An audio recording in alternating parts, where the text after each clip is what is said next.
A proposed Clemson development is getting a lot of attention today as longtime city residents protest more off-campus student housing. People who live there worry this new proposal called the Hub could change the face of Clemson forever. Our Peyton Furtado is live outside City Council with more. Peyton.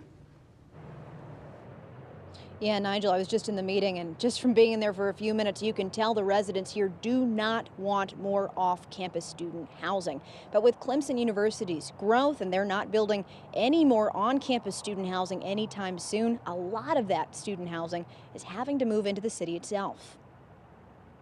They're letting Clemson foot the bill for all this, and it's caused all this angst. Elaine Mascari has lived in Clemson for decades. She says the university's edging into the city's downtown has made traffic, density, and quality of life worse for non-student city residents. There were at least 9 businesses that left there. They went to Seneca, they went to Central, and they're in Pendleton now. That brings us to Kiowee Trail. Zoned for mixed use, the road plays host to Abernathy Park and Lake Hartwell on one side, and broken down houses and office spaces on the other.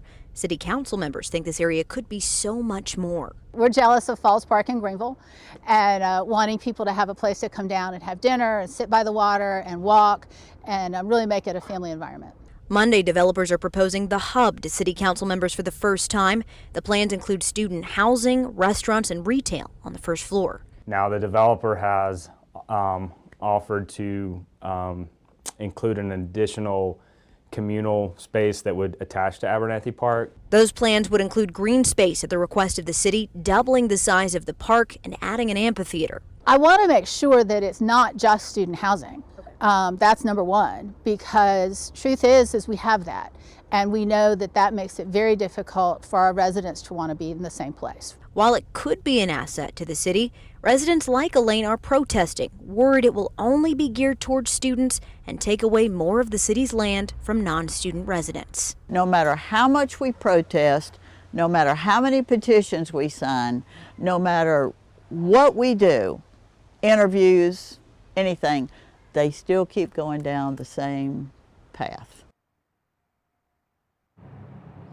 And that meeting is still going on behind me, and we learned one very interesting thing just a moment ago. That green space, that amphitheater, this proposal is not suggesting that they would fund it. They're suggesting that the city use the hundreds of thousands of dollars they would accrue in tax base to build it themselves. A lot of people in the audience not happy about that, mentioning when they threw up designs of the apartment complex themselves, we heard someone say, oh, it looks like a jail, whenever they showed designs of that apartment, retail, and restaurant space. They're about to start public comment in just a moment. For now, live in Clemson, I'm Peyton Furtado for WYFF News 4.